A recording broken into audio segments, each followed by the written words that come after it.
Assalamualaikum warahmatullahi wabarakatuh.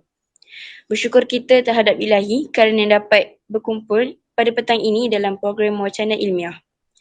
Tajuk Wacana Ilmu pada petang ini adalah menghormati ibu bapa. Bagi membicarakan tajuk kita pada petang ini, saya ingin memperkenalkan barisan panel yang akan membicarakan tajuk kita pada petang ini. Panel kita yang pertama ialah Nur Kashina Damia dari tingkatan 3A. Panel kita yang kedua ialah Ana Farihah dari tingkatan 1A. Panel kita yang ketiga, Siti Maisarah dari tingkatan 1A. Dan panel kita yang terakhir ialah Arifah Hanim dari tingkatan 1A. Okey, baiklah, saya teruskan tajuk kita pada petang ini dengan kupasan panel kita yang pertama iaitu Nur Kashina Damia. Okey, soalan saya, apa yang boleh awak huraikan tentang tajuk kita petang ini iaitu menghormati ibu bapa? Terima kasih pada moderator Afifah Sufia. Bismillahirrahmanirrahim. Berdasarkan tajuk yang kita pilih iaitu menghormati ibu bapa, kat sini kita faham bahawa ibu bapa adalah tonggak penting dalam sesebuah keluarga.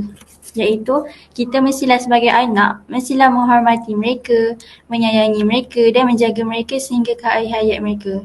Terdapat beberapa cara untuk berbakti kepada mereka. Yang pertama adalah dengan bersikap adil terhadap mereka.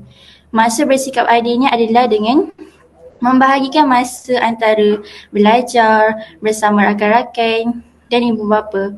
Janganlah kita lebihkan kawan-kawan melebihi ibu bapa dan buat kerja melebihi ibu bapa.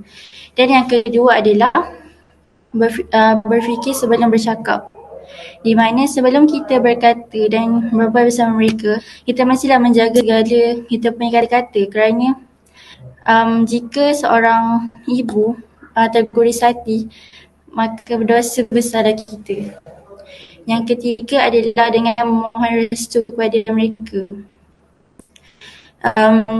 Kalau kita ada exam, macam kita ada exam ke kita ada ujian apa-apa yang perlukan kita nak kejayaan, kita mestilah memohon restu dan memohon ampun kepada mereka. Dan yang keempat adalah kita kena buktikan bahawa kita peduli terhadap mereka. Kita kena buktikan kita sayang mereka dengan mendengar kata mereka, menjaga mereka dan sebagainya. Dan akhir sekali adalah memaafkan.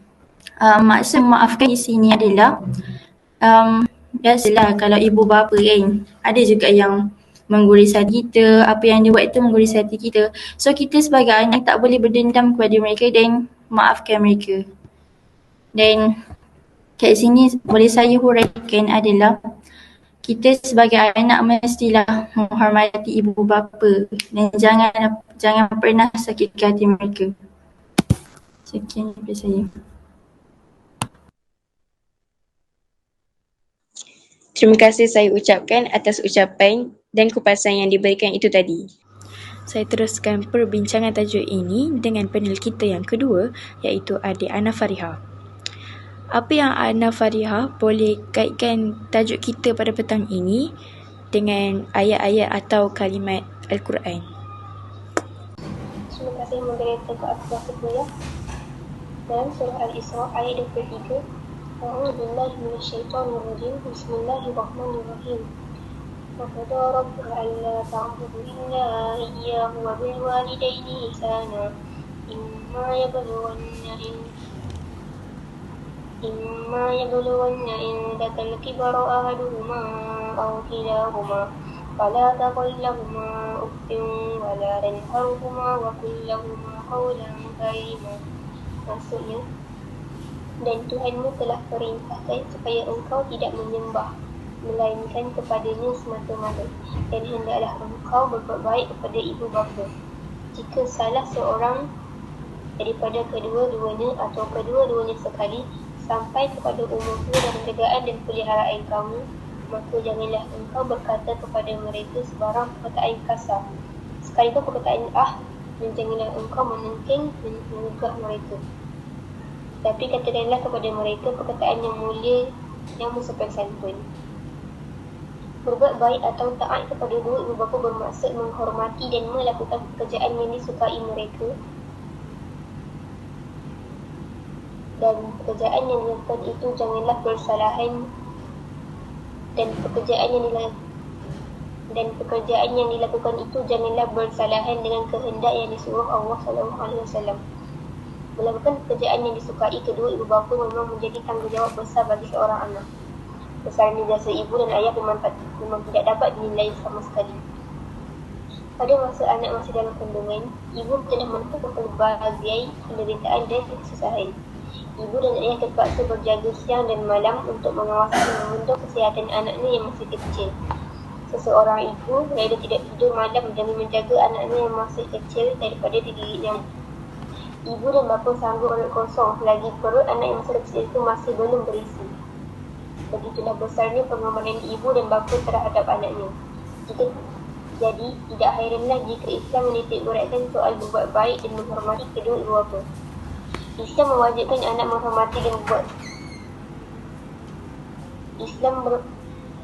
Islam mewajibkan anak menghormati dan berbuat baik kepada kedua ibu bapanya, bukan sahaja ketika mereka masih hidup, malah selepas mereka meninggal dunia pun amalan baik dan penghormatan itu wajib dikekalkan oleh anak-anak. Justru, marilah kita terus berbuat baik terhadap ibu bapa kita. Sekiranya mereka telah meninggal dunia, bacalah ayat-ayat suci Al-Quran dan mendoakan mereka. Dalam hadis lain, Rasulullah bersabda yang bermaksud, keredaan Allah bergantung kepada keredaan bapa dan kemukaan Allah bergantung kepada kemukaan bapa. Dari itu, hormatilah ibu bapa sepanjang hayat di kandung badan. Lakukanlah perbuatan yang menyenangkan hati mereka semasa mereka masih hidup, dan berdoalah kepada mereka setelah mereka meninggal dunia. Moga-moga dengan berbuat demikian, hidup kita akan diberkati dan dirahmati Allah dan kita menjadi manusia yang berbahagia di dunia dan di akhirat. InsyaAllah. Terima kasih.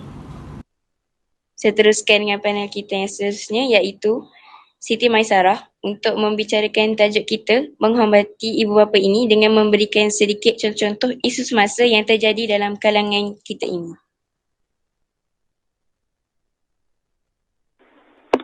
Terima kasih kepada moderator Kak Fifah Sufia. Setiap tahun semakin meningkat kes pengabaian ibu bapa sebab masalah kesempitan hidup. Tak tahu nak jaga ibu bapa ataupun sebab kelemahan semangat kekeluargaan. Selalunya orang yang ambil mak ayah ini orang yang berkemahuan, berpendidikan yang tinggi dan jawatan tinggi. Banyak warga emas yang duduk kat rumah kebajikan, rumah orang tua, tepi jalan pun ada. Ada tu mayat warga emas bersendirian di dalam rumah. Pengorbanan mak ayah ini besar. Tak boleh dibayar dengan duit atau harta. Orang tua kita cuma mengharapkan kasih sayang dari kita. Daripada Abu Hurairah radhiyallahu anhu, Rasulullah SAW bersabda. Maksudnya, kehinaan. Baginda ditanya, siapa yang kau maksudkan wahai Rasulullah? Rasulullah menjawab, siapa sahaja yang mempunyai orang tuanya ketika sudah lanjut usia, salah satu atau keduanya namun tidak menjadikannya sebab masuk syurga. Riwayat Muslim. Kesimpulannya, kita sebagai anak kenalah janakan tanggungjawab jaga mak ayah. Orang yang beradab dengan mak ayah suatu hari nanti akan berbalik pada dirinya sendiri.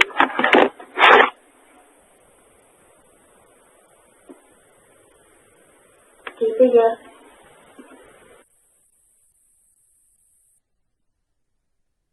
Sungguh bermanfaat ilmu yang dikongsikan itu tadi kepada kita dari panel adik Siti Maisarah. Saya teruskan perbincangan tajuk ini dengan panel kita yang seterusnya.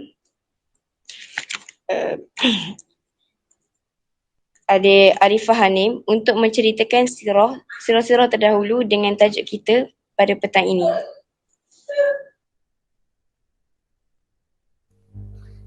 Okey, terima kasih dengar. Okay. Terima kasih kepada moderator Kak Fifah Sufi. Saya dululah. Tentang sirah ni, adalah seorang pemuda ni, dia sudah berkahwin. Masa zaman sirah dulu dia sudah berkahwin, dia seorang pemuda yang dah berkahwin. Dan mak dia ni adalah mak dia masakkan sesuatu makanan untuk seorang lelaki, seorang pemuda tu, dan mak dia bagi makanan tu kat pemuda tu. Lepas tu pemuda tu dia dapat makanan tu daripada mak dia, lepas tu dia ajak mak dia untuk makan kat rumah dia. Tapi dia tak keluarkan makanan yang mak dia masak tadi. Tapi sebaliknya dia keluarkan makanan yang isteri dia masak.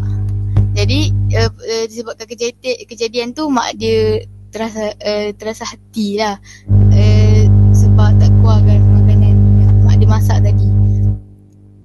Lepas tu disebabkan kejadian itu,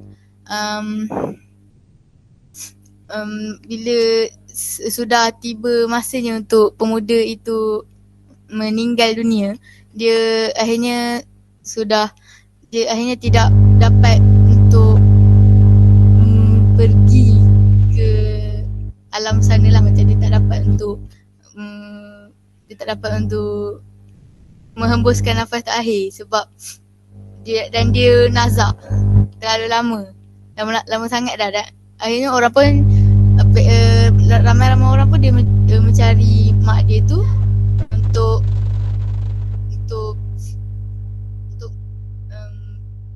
pemuda tu meminta maaf pada mak dia tu, sebab mak dia terasa hati sikit disebabkan perbuatan pemuda tu dulu. Jadi bila mak dia sampai, pemuda tu masih lagi di atas katil dia terbaring, masih nazak lagi. Jadi mak dia lepas tu mak dia mak dia sampai tu, dia minta maaf dekat mak dia lah. Macam dia selepas dia minta maaf dengan dia tu, lepas mak dia pun maafkan, and dia akhirnya berjaya lah. Dan dia akhirnya dapat menghembuskan nafas terakhir lah, dapat dia lepas daripada nazak dia tu. Jadi di sini kita dapatlah tahu, janganlah kita nak membuat ibu atau ayah kita untuk terasa hati sikit je kan. Walau cakap oh pun tak boleh, cakap oh pun tak boleh. Dan disebabkan satu perbuatan pemuda tu, dia akhirnya tak dapat nak menghembuskan nafas akhir tadi kan. So jadi kesimpulannya, janganlah kita macam pecahkan hati mak, meletakkan hati mak ke mak atau ayah, macam tu. Sekian, terima kasih. Tu je.